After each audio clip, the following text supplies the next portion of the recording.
ఫిబ్రవరి 1 union budget Nirmala Sitharaman గారు ఉదయం 11 గంటలకైతే union బడ్జెట్ని ప్రవేశపెట్టున్నారు. అయితే మొత్తం ఓవరాల్గా ఇండియా వైడ్ చూసుకుంటే మిడిల్ క్లాస్ అయితే రగిలిపోతుంది. ఎందుకంటే ఉప్పు పప్పు చెప్పు కప్పు ఏదైనా చూసుకున్నా సేవింగ్ ఇన్వెస్ట్మెంట్ అండ్ ఎర్నింగ్స్ ఏది చూసుకున్నా సరే ట్యాక్స్ సంవత్సరంలో ఒక 12 నెలలు ఉంటే అందులో 3 నెలలు ట్యాక్స్ అంటే 3 నెలల జీతం మొత్తం గవర్నమెంట్కే అప్పగించేస్తున్నారు ఎంప్లాయీస్. అసలు మాట్లాడితే ద్రవ్యోల్బణం జీడిపి ఇన్ఫ్లేషన్ ఇవన్నీ చెప్తుంటారు. అసలు ఇన్ఫ్లేషన్ ఎందుకు పెరుగుతుంది, ద్రవ్యోల్బణం అనుకున్నంత విధంగా ఎందుకు రావట్లేదు? మనతో మాట్లాడడానికి ఎకనామిస్ట్ పాపారావు గారు ఉన్నారు. Hi sir. నమస్తే అండి. సార్ అసలు మన ఆర్థిక వ్యవస్థ ప్రజెంట్ ఇండియాది ఎలా ఉంది సార్? క్లాస్ అయితే బాగా కోపంగా ఉన్నారు సార్. అంటే బికాజ్ ఆఫ్ దిస్ ట్యాక్స్ ఏం చెప్తారు సార్? మీరు ఏం ఎక్స్పెక్ట్ చేస్తారు బడ్జెట్ నుంచి కూడా? మిడిల్ క్లాస్ అనేది జనరల్గా ఈరోజు ట్యాక్సెస్ కట్టే వర్గం, ఉద్యోగ వర్గం, వ్యాపారస్తులు, ప్రధానంగా మధ్యతరగతి వర్గం నుంచి పర్సనల్ ఇన్కమ్ ట్యాక్స్ ఏదైతే వ్యక్తులు కట్టే ఇన్కమ్ ట్యాక్స్ ఉందో అది ప్రధానంగా వసూలు అవుతాయి. అది ఈరోజు చాలా ఎక్కువ స్థాయిలో వసూలు అవుతుంది. ఎందుకంటే కొన్ని గణాంకాలు చూస్తే మనం కనుక ఆ బడ్జెట్లో పోయిన సంవత్సరం అంటే ఇప్పుడు నడుస్తున్న బడ్జెట్ రేపు ఏప్రిల్ దాకా నడిచే బడ్జెట్లో వాళ్ళు వేసుకున్న అంచనా ఈ పర్సనల్ ఇన్కమ్ ట్యాక్స్ ఆదాయం ఈ ఆర్థిక సంవత్సరంలో 13% దాకా పెరుగుద్దని అంచనా వేసుకుంటే అదనంగా 10% పెరిగి 23% పెరిగింది. అంటే బాగా పిండుతున్నారు. మధ్యతరగతి ఉద్యోగ వర్గాల నుంచి విపరీతంగా ట్యాక్సులు పిండుతున్నారు. దానివల్ల ట్యాక్స్ బేస్ పెంచే పేరుతో, ట్యాక్స్లు ఎక్కువ మందిని ట్యాక్స్ పరిధిలోకి తెచ్చే పేరుతో విపరీతంగా ట్యాక్సులు పిండటం వల్ల ఈరోజు పర్సనల్ ఇన్కమ్ ట్యాక్స్ మొత్తం భారీగా వసూలు అవుతుంది. సరే, అయితే రెండో పక్కన చూస్తే కనుక కార్పొరేట్ ట్యాక్స్ ఏదైతే బడా ధనవంతులు, బిలియనీర్లు, కార్పొరేట్లు కడతాయో ట్యాక్సులు, కోటీశ్వరులు కట్టే కోటీశ్వరులు బిలియనీర్లు కట్టే ట్యాక్సులు ఈరోజు ఆ మొత్తం ఎక్స్పెక్ట్ చేసిన దానికంటే సుమారుగా 12% మీద ఎక్స్పెక్ట్ చేసినట్టున్నారు. వస్తుంది, పెరుగుద్ది. ఈ సంవత్సరం బడ్జెట్లో అంత మేరకు అదనంగా ఆదాయం వస్తుంది కార్పొరేట్ ట్యాక్స్ నుంచి అని. కానీ నిజానికి అది -0.5% వచ్చింది. అంటే తగ్గింది. రావాల్సింది పోయి 12%, నిజానికి నెగిటివ్లో ఉంది. పోయిన సంవత్సరం కంటే కూడా 0.5% తగ్గింది. అంటే ఏంటి, కార్పొరేట్ల దగ్గర నుంచి వసూలు చేయడంలో అలసత్వం, వాళ్ళ పట్ల జాలి, దయ, కరుణ, లేకపోతే వాళ్ళకి రాయితీలు ఇవ్వడం, దీని అంతటి వల్ల ఈరోజు కార్పొరేట్ ట్యాక్స్ ఆదాయం తగ్గుతుంది. ఎందుకంటే ఉదాహరణకి 2019-20 సంవత్సరంలోనే 4-5 ఏళ్ల క్రితం మీరు భారత ప్రభుత్వం కార్పొరేట్ ట్యాక్స్ ని ఫైనాన్స్ మినిస్టర్ గారు ఆ రోజు కార్పొరేట్ ట్యాక్స్ తగ్గించారు. 10% దాకా తగ్గించారు బడ్జెట్లో. 10% అంటే సుమారుగా 32% ఉండేది 22%కి వచ్చేసింది కార్పొరేట్ ట్యాక్స్. ఇంత పెద్ద ఎత్తున కార్పొరేట్ ట్యాక్స్ రాయితీ ఇచ్చారు వాళ్ళకి. దానివల్ల సంవత్సరానికి 1,80,000 కోట్ల రూపాయల దాకా ఈరోజు ప్రభుత్వానికి ఆదాయం పోతుంది. రెండో పక్కన మాత్రం సామాన్య జనం దగ్గర ఇచ్చే రాయితీలు, ఈరోజు పర్సనల్ ఇన్కమ్ ట్యాక్స్ రాయితీ గురించి అనేక బడ్జెట్లుగా జనం మొత్తుకుంటున్నారు. మామూలు జనం కానీ, ఉద్యోగస్తులు కానీ, ఇన్కమ్ ట్యాక్స్ లో మాకు రాయితీలు ఇవ్వండి, ఇంత ట్యాక్స్ కట్టలేకపోతున్నాం, దానికి వచ్చి తగ్గే విధంగా చూడాలంటే ఇంతవరకు సరైన రాయితీలు ఇచ్చిన దాఖలాలు లేవు ఈ బడ్జెట్ దాకా. రెండో పక్కన ఏమవుతుంది, కార్పొరేట్ ట్యాక్స్ వసూలు తగ్గటం, రెండో పక్కన జనాల మీద పడి ఈ విధంగా, ఉద్యోగస్తుల మీద పడి ఈ బడ్జెట్ లో ఏమైనా ఎక్స్పెక్ట్ చేయొచ్చా సార్? చూద్దాం. ఈసారి ఇవ్వకపోతే కరెక్ట్ ప్రశ్న. ఎందుకంటే ఈ బడ్జెట్ లో కూడా ఇవ్వకపోతే ఇప్పటికే మధ్యతరగతి వర్గం పూర్తిగా చితికిపోయింది. దేశం ఆర్థిక పరిస్థితి ఏమాత్రం బాగాలేదు. మొన్న జూలై-సెప్టెంబర్ కాలంలో ఆర్థిక వ్యవస్థ 5.4% మాత్రమే ఎదిగింది. చాలా కనిష్ట స్థాయి వృద్ధి రేట్, చాలా తక్కువ స్థాయిలో ఆర్థిక వృద్ధి రేట్ వచ్చింది. అంటే ఇది ఆర్థిక వ్యవస్థ ఒక రకంగా దిగజారుతుంది.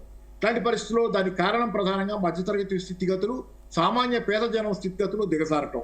ముఖ్యంగా అర్బన్ ఏరియాస్ లో పరిస్థితులు గ్రామీణ ప్రాంతాల్లో ఏదో పుంజుకుంది, బాగుంది అని చెబుతున్నారు. తాత్కాలికంగా బాగుంటే కానీ గ్రామీణ ప్రాంతాల్లో కూడా పరిస్థితి బాగాలేదు.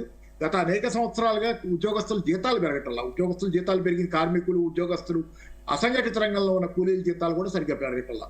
పెరిగిన జీతాలు కూడా ఎంత పెరుగుతున్నాయి, నామమాత్రంగా పెరుగుతున్నాయి. దాంతో పోలిస్తే ద్రవ్యోల్బణం ఉంటుంది. ధరల పెరుగుదల కంటే వేతనాల పెరుగుదల ఎక్కువ ఉంటే ఉద్యోగస్తుడికి కొంత బెనిఫిట్ ఉంటుంది.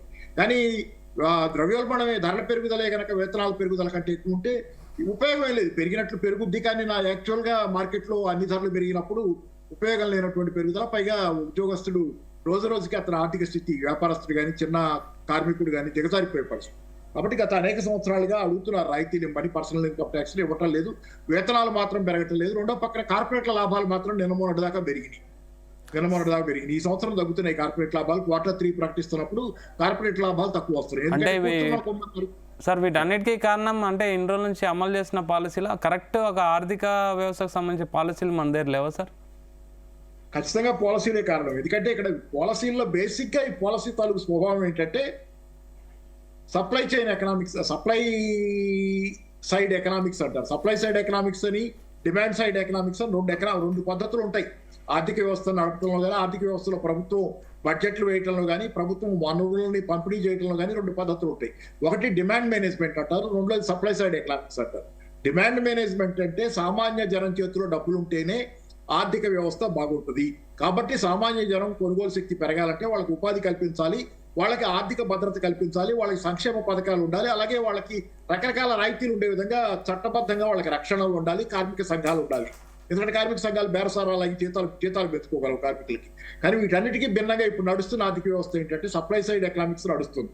దీని అర్థం ఏంటంటే కార్మికులకు గనక పేదవాళ్ళకి, సామాన్య జనానికి మీరు వాళ్ళ బాగోగులు చూస్తే వాళ్ళు సోమరిపోతులు అవుతారు. కాబట్టి వాళ్ళకి ఇవ్వకండి, వాళ్ళు పనిచేసి కష్టపడి బతకాలంటే, వాళ్ళు కష్టపడే విధంగా ఉండాలంటే వాళ్ళకి కాదు ఇవ్వాల్సింది, మీరు కార్పొరేట్లకు ఇవ్వండి, ధనవంతులకు ఇవ్వండి.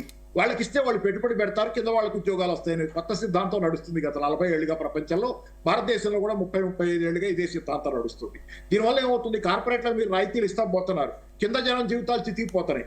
కొనేది ఎవరు? సామాన్య జనం. కోట్ల మంది పేద జనం, సామాన్య జనం, మధ్యతరగతి వర్గాలు కొనుగోలు చేస్తేనే మార్కెట్ నడుస్తుంది. కానీ వాళ్ళ చేతిలో డబ్బులు ఉండేవటలా, మీరు వాళ్ళని సంఘాలు పెట్టుకుని ఇవ్వటలా, వాళ్ళని డిమాండ్లు చేయనివ్వటలా, ఉన్న ప్రభుత్వ రంగ పరిశ్రమల్ని ప్రైవేటీకరిస్తున్నారు, అవుట్ సోర్సింగ్ చేస్తున్నారు, కాంట్రాక్ట్ లేబర్ని పెడుతున్నారు. ఇట్లాంటి వీటన్నిటి వల్ల కార్మికుల వేతనాలు పడిపోతున్నాయి, వాళ్ళకి జీవిత రక్షణ లేకుండా పోతుంది, ఆదాయాలు పడిపోతున్నాయి. ఈ క్రమంలో ఏమవుతుందంటే ఈ మధ్య నిరుద్యోగం కూడా విపరీతంగా పెరిగింది. దీనివల్ల ఈ క్రమంలో దానివల్ల ఏమవుతుందంటే ప్రజల కొనుగోలు శక్తి పడిపోయి మార్కెట్లో డిమాండ్ లేక కార్పొరేట్లో కూడా అమ్మకాలు జరగట్లా. ఈ మధ్యకాలంలో కార్పొరేట్ల అమ్మకాలు పడిపోవడానికి అదే కారణం. వాళ్ళకు కూడా లాభాలు రావట్లా. అంటే కూర్చొని కొమ్మని నరుక్కున్న విధంగా కార్పొరేట్లకు రాయితీలు ఇస్తే వ్యవస్థ బాగుంటుంది, వాళ్ళు పెట్టుబడులు పెడితే ఉద్యోగాలు వస్తాయని చెప్పి తప్పుడు సిద్ధాంతం ఈ రోజు వ్యవస్థను నాశనం చేసింది. ఈ రోజు నేను ఇందాక చెప్పినట్టు 2019-20లో కార్పొరేట్ ట్యాక్స్ 10% తగ్గించారు. ఆ తర్వాత ప్రొడక్షన్ లింక్డ్ ఇన్సెంటివ్ అనే పేరుతో, అంటే ఉత్పత్తి పెంచండి మీకు రాయితీలు ఇస్తాం అనే పేరుతో గత 4-5 సంవత్సరాలకి కొద్దిగా ముందు నుంచి విపరీతమైన స్థాయిలో కార్పొరేట్లను ఎంకరేజ్ చేయడం కోసం వాళ్ళకి రాయితీలు ఇస్తున్నారు ఉత్పత్తి పేరుతో. కానీ వాళ్ళు ఉత్పత్తి పెంచాలంటే మార్కెట్లో డిమాండ్ ఉండాలి. అందుకని ఈ రోజు ప్రైవేట్ పెట్టుబడులు రావటల్లా, కార్పొరేట్లు పెట్టుబడి పెట్టటల్లా, వాళ్ళు ఉపాధి కల్పించట్లా. ఆ మాటకు వస్తే ఉన్న ఉత్పాదక సామర్థ్యాన్ని కూడా పూర్తిగా కార్పొరేట్లు వాడుకోవటల్లా. ఒక పరిశ్రమ కనుక 100 సరుకులను ఉత్పత్తి చేయగలిగితే మెషిన్లు పెట్టి అది 75 సరుకులే ఉత్పత్తి చేస్తుంది. ఎందుకంటే మార్కెట్లో అంతకంటే కొనే శక్తి లేదు జనానికి. 20 సరుకులు అది ఉత్పత్తి చేయట్లా, ఆ మేరకు కెపాసిటీని ఐడియల్ గా పెడుతుంది, ఉపయోగించుకోవట్లా. అట్లాంటి పరిస్థితుల్లో మీరు కార్పొరేట్లకు ఇంకా రాయితీలు ఇస్తే వాళ్ళు అదనంగా వాడరు.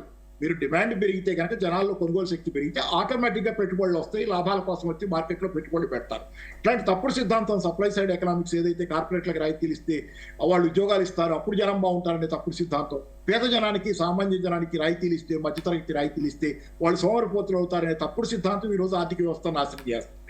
సార్ ఇంకోటి చూసుకుంటే ఇంపోర్ట్స్ ఎక్కువ చేయడం వల్ల మనకు వాటి మీద ఆధారపడ్డ వస్తువులు ఎక్కువ వాడడం వల్ల కూడా మనకు ఈ ఇన్ఫ్లేషన్ ని మనం ఎక్కువ కరెక్టే మీరు అది. దానికి కొంత అదేంటంటే మనకి జనరల్ గా ఏంటంటే ఇంపోర్ట్స్ ఎక్కువ చేసుకుంటున్నాం. రోజు రూపాయి విలువ పత్రం అవుతుంది. రూపాయి విలువ పత్రం అవటం వెనక చాలా కారణాలు ఉన్నాయి. ఒకటి షేర్ మార్కెట్ పత్రం. షేర్ మార్కెట్ పత్రం అంటే ఏంటి? విదేశీ సంస్థాగత పెట్టుబడిదారులు ఎవరైతే విదేశాల నుంచి విదేశీ కరెన్సీని తెచ్చి భారత్ మార్కెట్లో దాన్ని రూపాయలుగా మార్చుకుని షేర్ మార్కెట్లో పెట్టుబడులు పెడుతున్నారో వాళ్ళు తమ పెట్టుబడిని వెనక్కి తీసుకెళ్ళిపోతున్నారు. వెనక్కి తీసుకెళ్లేటప్పుడు ఏ రూపంలో వెళ్తారు? వాళ్ళు భారతదేశ మార్కెట్లో వాళ్ళ షేర్లు అమ్మితే వాళ్ళకి రూపాయలు వస్తాయి. ఈ రూపాయలు వాళ్ళు డాలర్గా కన్వర్ట్ చేసుకుని తీసుకెళ్తారు. అంటే రూపాయిని అమ్మేస్తారు, డాలర్ని కొనుక్కుంటారు. రూపాయిని అమ్మేస్తున్నారంటే రూపాయి వద్దని అంటున్నారు. వద్దనుకున్న రూపాయి విలువ పడిపోద్ది, కావాలనుకున్న డాలర్ విలువ పెరుగుద్ది. అందుకని ఈ రోజు భారత మార్కెట్లో జరుగుతున్న ఈ పరిణామం వల్ల షేర్ మార్కెట్లో పెట్టుబడులు వెనక్కి వెళ్ళటం వల్ల రూపాయి విలువ పడిపోతుంది. అలాగే ఇతర అనేక కారణాలు ఉండొచ్చు దీనికి. దానివల్ల ఏమవుతుంది, మీకు దిగుమతులు ఖరీదైనగా మారుతాయి. ఏదైతే సరుకులు మనం దిగుమతి చేసుకుంటున్నామో రూపాయి విలువ పత్రమైన కొద్దీ ఎక్కువ రూపాయలు ఇవ్వాల్సి వస్తుంది దిగుమతి చేసుకోవడానికి. దాంతో భారతదేశంలో పైగా ఇంపోర్ట్ చేసుకున్న సరుకులు ఎక్కువగా చాలా వాడతాం మనం. చమురు ఇంపోర్ట్ చేసుకుంటాం, బంగారం ఇంపోర్ట్ చేసుకుంటాం, వంట నూనెలు ఇంపోర్ట్ చేసుకుంటాం, పప్పు ధాన్యాలు ఇంపోర్ట్ చేసుకుంటాం, ఇంపోర్ట్ చేసుకుంటాం. అలా అనేక నిత్యావసర వస్తువులు మనం దిగుమతి చేసుకుంటాం. ఇవన్నీ మనం ఎక్కువ పెట్టుకోవాల్సి వస్తుంది. ఇది కొంత ప్రమాదకరమైన ధోరణి. కానీ ఓవరాల్ గా కొన్ని నిత్యావసరాల విషయంలో మనం అంటే నిత్యావసరాల విషయంలో ఈ పాటికి స్వయం సమృద్ధి సాధించాలి మనం. ఏది నూనె గింజల విషయంలో, నూనె ఉత్పత్తి, వంట నూనెల ఉత్పత్తి మనం ఈ పాటికి స్వయం సమృద్ధి సాధించాలి.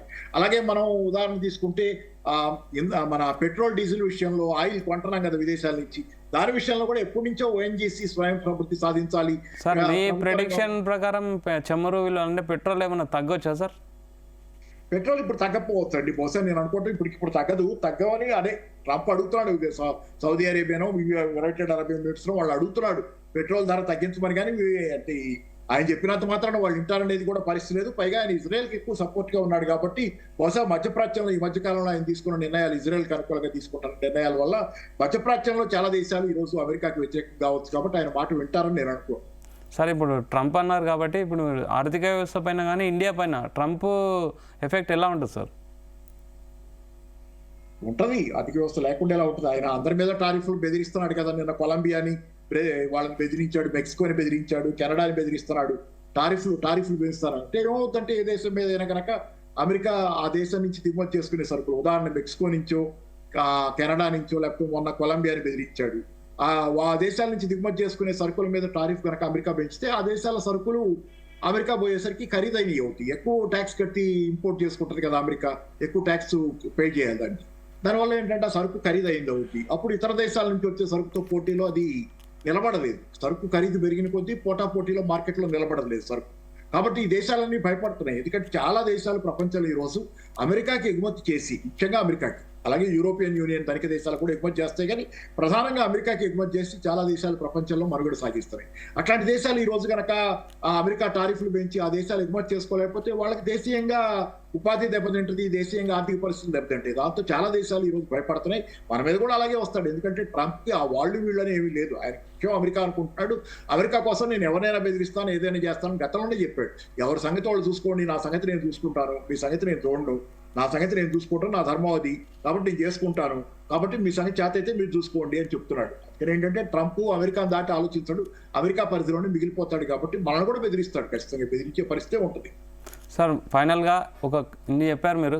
ఒక కామన్ మ్యాన్ ఎలా ఆలోచించాలి, బడ్జెట్ని ఎలా తీసుకోవాలి, దాని తగ్గట్టు ఎలా బతకడానికి మనం ఏం చేయాలి సార్?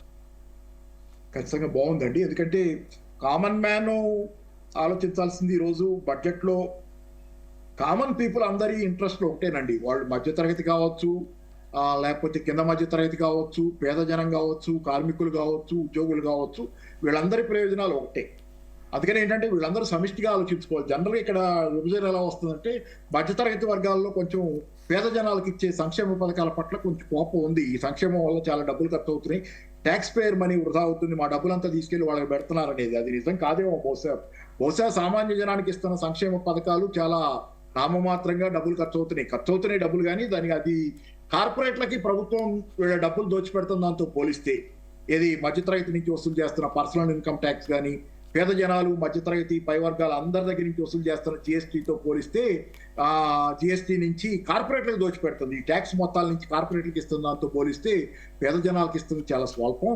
పైగా కార్పొరేట్లకు ఎందుకు ఇస్తున్నారు వీళ్ళు? కార్పొరేట్లు పెట్టుబడులు పెడతాయని ఇస్తే వాళ్ళు పెట్టుబడులు పెట్టలా, తిరిగి కూర్చొని లాభాలు పెంచుకొని లాభాలు చూపించుకొని బతుకుతున్నారు షేర్ మార్కెట్లో. వాళ్ళు ఏం చేయట్లా ప్రజలకి ఆ డబ్బులు తీసుకొని. కానీ పేద ప్రజానికానికి ఇచ్చే డబ్బులు ప్రతి పైసా మళ్ళీ మార్కెట్లో ఖర్చు అవుతాయి. దానివల్ల ఆర్థిక వ్యవస్థ చలనశీలంగా ఉంటుంది, బాగుంటుంది, డైనమిక్ గా ఉంటుంది. జనాలు ఖర్చు పెట్టిన కొద్దీ ఆర్థిక వ్యవస్థలో డైనమిజం ఉంటుంది. దానివల్ల ఏంటంటే పర్చేసెస్ జరుగుతున్న కొద్దీ డిమాండ్ పెరుగుద్ది మార్కెట్లో సరుకులకి. దానివల్ల ఉపాధి కల్పన ఉంటుంది, అది మధ్యతరగతికి కూడా మంచిది. కాబట్టి అంటే పేద జనానికి ఇచ్చే డబ్బులు మొత్తం మార్కెట్లోకి వస్తాయి ఖర్చుల రూపంలో, వ్యయాల రూపంలో. దానివల్ల మధ్యతరగతి కూడా మంచిదే డిమాండ్ పెరగటం వల్ల. కానీ కార్పొరేట్లకు ఇస్తున్న మొత్తాలు వాళ్ళ లాభాలు చూపించుకోవడానికి, షేర్ మార్కెట్లో వాళ్ళ షేర్ల విలువ పెంచుకోవడానికి వాడుకుంటున్నారు తప్పితే ప్రజల కోసం వాళ్ళు, జనాల కోసం వాళ్ళు పెట్టుబడులు పెట్టాల. కాబట్టి కార్పొరేట్లకు ఇచ్చేదే నష్టం. అది కూడా చాలా పెద్ద మొత్తం ఇస్తున్నారు కార్పొరేట్లకి. ఎన్ని రైట్ ఆఫ్లు చేస్తున్నారు, లక్షల కోట్ల రూపాయలు బ్యాంకులు రైట్ ఆఫ్ చేస్తున్నాయి, ఎన్పిఏలు, మొండి బకాయిలు. అలాగే చాలా పెద్ద మొత్తంలో పర్సనల్ ఇన్కమ్ అది కార్పొరేట్ ట్యాక్స్ రాయితీలు ఇచ్చి 1,80,000 కోట్ల దాకా సంవత్సరానికి కార్పొరేట్లకు రాయితీ ఇస్తున్నారు. ప్రొడక్షన్ లింక్డ్ ఇన్సెంటివ్ పేరుతో లక్షల కోట్లు వాళ్ళు కట్టబెడుతున్నారు. ఇన్ని లక్షల కోట్లు కార్పొరేట్లకు ఖర్చు పెట్టినప్పుడు మనం దాని గురించి ఆలోచించాలి తప్పితే సామాన్య జనానికి ఇచ్చింది ఏదైతే పేద జనాలకు ఇస్తున్న చిన్న సంక్షేమ పథకాలు ఉన్నాయో దానివల్ల మార్కెట్కి మంచి జరుగుతుంది, చెడు జరగట్లేదు అనేది అంతిమంగా నేను చెప్పదలుచుకుంటే. Thank you very much sir. ఇది పాపారావు గారు చెప్పేది ఏంటంటే కార్పొరేట్ వ్యవస్థని దృష్టిలో పెట్టుకొని బడ్జెట్ కాదు, ఒక కామన్ మ్యాన్ని దృష్టిలో పెట్టుకొని బడ్జెట్ ఒక అంశాలు క్రియేట్ చేస్తే చాలా బాగుంటుందని ఒక సలహా ఇస్తున్నారు. Keep watching Zee Telugu news.